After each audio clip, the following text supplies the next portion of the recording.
कैसे हैं आप सभी। मैं आशा करती हूँ सभी लोग स्वस्थ और प्रसन्न होंगे। आज हम हमारा पाठ संधि को पढ़ेंगे और समझेंगे। तो आइए शुरू करते हैं इस पाठ को। ये है पाठ 14 संधि। संधि का अर्थ होता है जोड़ना या फिर मिलाना। संधि दो या दो से अधिक शब्दों का मेल होता है, जिस कारण इसमें मेल होने वाले शब्दों में कुछ विकार यानी बदलाव हो जाते हैं। यह पहले शब्द की अंतिम ध्वनि और दूसरे शब्द की पहली ध्वनि के बीच में होता है। जैसे धर्म प्लस आत्मा तो बना धर्मात्मा, विद्या प्लस अर्थी शब्द बना विद्यार्थी, नर प्लस ईश शब्द बना नरेश। यानी ये कहा जा सकता है कि दो वर्णों का मेल होने पर उनकी ध्वनियों में जो परिवर्तन या विकार आता है उसे संधि कहा जाता है। संधि विच्छेद। संधियुक्त शब्दों को अलग अलग करके लिखना ही संधि विच्छेद कहा जाता है। पुस्तकालय, पुस्तक प्लस आलय पुस्तकालय। सत्यार्थ, सत्य प्लस अर्थ सत्यार्थ। शुभारंभ, शुभ प्लस आरंभ शुभारंभ। देव ऋषि, देव प्लस ऋषि देव ऋषि। संधि के भेद। संधि के 3 भेद होते हैं: स्वर संधि, व्यंजन संधि तथा विसर्ग संधि। 3 भागों में संधि को बांटा गया है। स्वर संधि में स्वर से स्वर मिलते हैं। व्यंजन संधि में व्यंजन से स्वर, व्यंजन से व्यंजन और स्वर से व्यंजन मिलते हैं। विसर्ग संधि में विसर्ग से स्वर मिलता है और विसर्ग से व्यंजन मिलता है। सबसे पहले हम पढ़ेंगे स्वर संधि। स्वर का साथ स्वर के मेल से जो विकार उत्पन्न होता है उसे स्वर संधि कहा जाता है। यह मेल पहले शब्द के अंतिम स्वर और दूसरे शब्द के पहले स्वर से होता है। जैसे रेखा प्लस अंश, तो दोनों में क्या है, इसका आखिरी वर्ण अ है और इसका शुरुआती आ है। आ प्लस अ बना अ, तो रेखांश। हरि प्लस ईश हरीश, एक प्लस एक एक एक।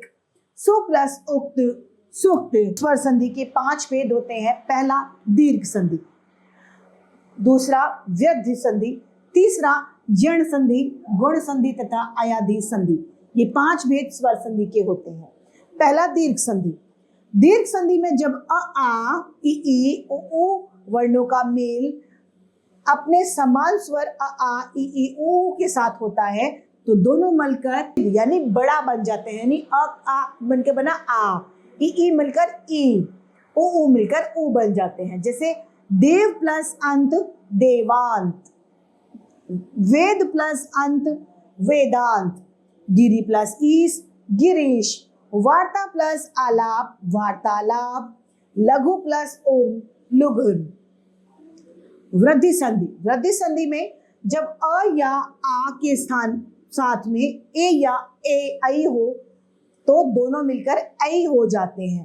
तथा प्लस एव तथैव, लोक प्लस एक क्षणा लोकेशना, सदा प्लस एव सदैव, राजा प्लस ऐश्वर्य राजेश्वर्य। तीसरा है यण संधि।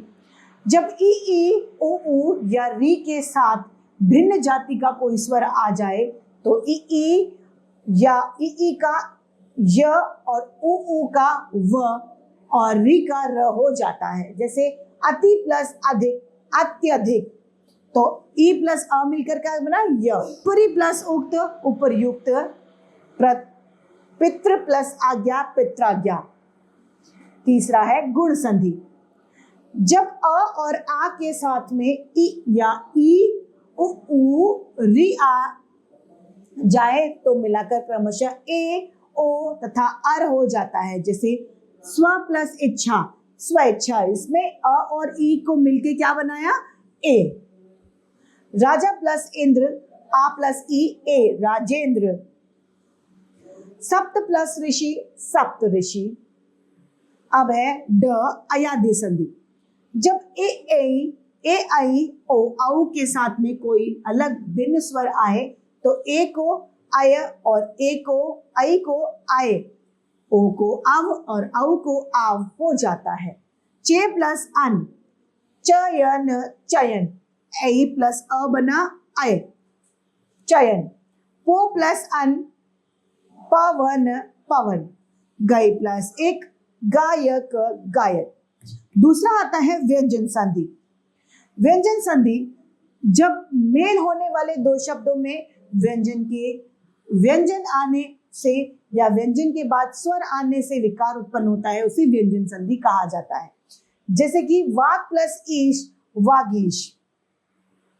व्यंजन संधि के कुछ नियम दिए गए हैं, आइए इन्हें पढ़ते हैं। वर्ग के पहले वर्ण का उसी वर्ग के तीसरे वर्ण में परिवर्तन। किसी वर्ग के पहले वर्ण क, च, ट, त, प का मेल किसी स्वर या र, व में किसी वर्ण से होने लगे तब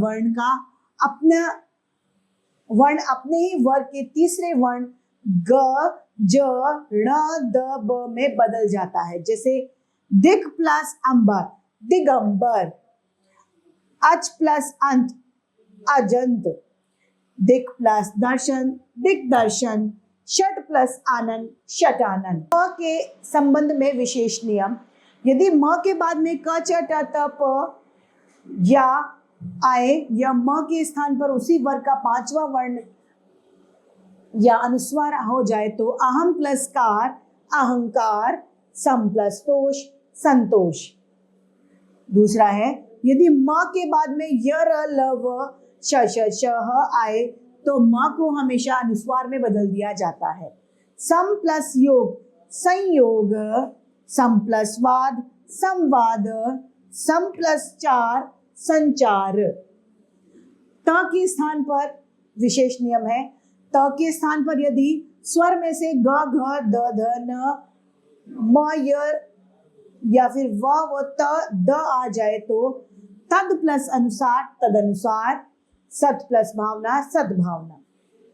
अगला है यदि त के बाद च या छ हो तो च और झ हो तो ज में परिवर्तित हो जाता है। इसी प्रकार त के बाद में ट, ड, ढ होने पर ड और ल होने पर ल हो जाता है। जैसे कि उत प्लस चारण, उच्चारण। उत प्लस लास, उल्लास। उत प्लस ज्वल, उज्ज्वल। उत प्लस डैन, उड्डयन। यदि त के बाद श हो तो त के जगह पर च और श का छ हो जाता है। उत प्लस श्वास, उच्छ्वास। यदि त के बाद में ह हो तो त का द और ह का ध हो जाता है। उत प्लस हार, उद्धार। और उत प्लस हरण, उद्धरण। छ के संबंध में कुछ नियम यहाँ पर दिए गए हैं। जब स्वर के साथ छ वर्ण हो तो चच हो जाता है। अनु प्लस छेद, अनुच्छेद। ड, न का ण हो जाना। यदि री, र और श के बाद न हो तो उसका ण हो जाता है। परि प्लस नाम, परिणाम। र के संबंध के नियम। ह्रस्व स्वर के बाद आने वाले र के आगे यदि र हो तो ह्रस्व स्वर का दीर्घ स्वर र का लोप हो जाता है। निर प्लस रस, नीरस, नीरस। निर प्लस रोग, निरोग, निरोग।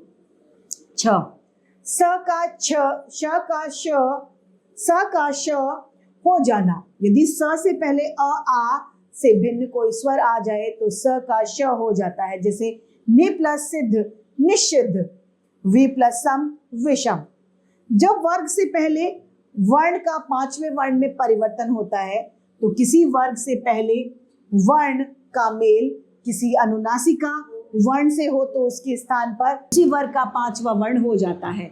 जैसे कि वाक प्लस मय, वाग्मय। षट प्लस मास, षड्मास।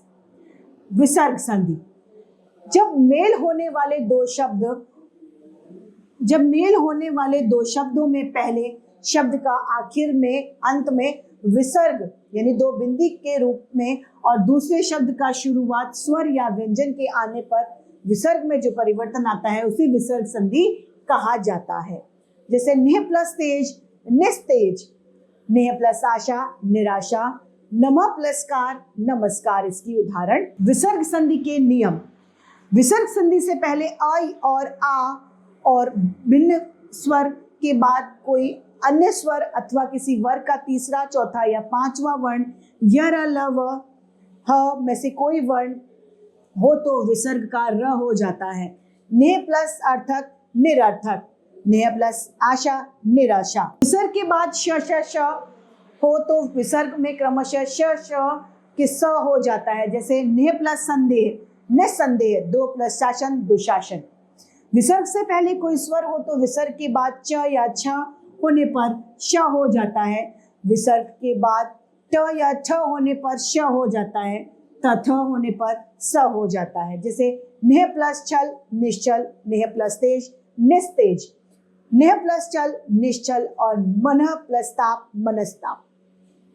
विसर्ग से पहले यदि अ या आ हो तो विसर्ग के बाद कोई भिन्न स्वर आ जाता है तो विसर्ग का लोप यानी वो गायब हो जाता है।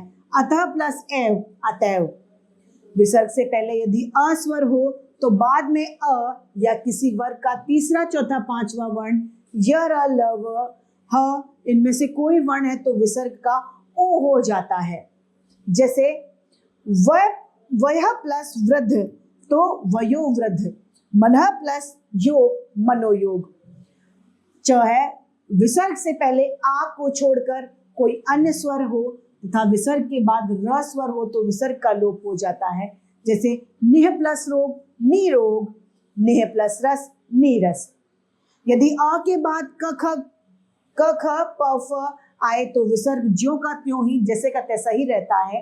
अंतः प्लस करण अंतःकरण, अंधा प्लस पतन अंधा पतन, प्रातः प्लस काल प्रातः काल, मनः प्लस कल्पित मनः कल्पित। तो पाठ की समाप्ति पर आइए संक्षेप में दोहराएं। दो ध्वनियों का मेल से जो विकार उत्पन्न होता है उसे संधि कहते हैं। संधि युक्त शब्दों को अलग अलग करके लिखना संधि विच्छेद कहलाता है। संधि के तीन भेद होते हैं, स्वर संधि, व्यंजन संधि तथा विसर्ग संधि। स्वर संधि में स्वरों का मेल होने से उत्पन्न विकार में परिवर्तन, उनमें विकार या परिवर्तन आता है। स्वर संधि के 5 भेद होते हैं, दीर्घ संधि, गुण संधि, वृद्धि संधि, जड़ संधि तथा अयादि संधि। व्यंजन संधि में व्यंजन का व्यंजन या स्वरों से मेल या परिवर्तन होता है। विसर्ग संधि में विसर्ग के बाद स्वर या व्यंजन आने पर विसर्ग में परिवर्तन होता है। तो इसी के साथ ये पाठ समाप्त होता है और उम्मीद करती हूँ सभी को ये समझ में भी आया होगा। आज के लिए इतना ही, फिर मिलते हैं। धन्यवाद।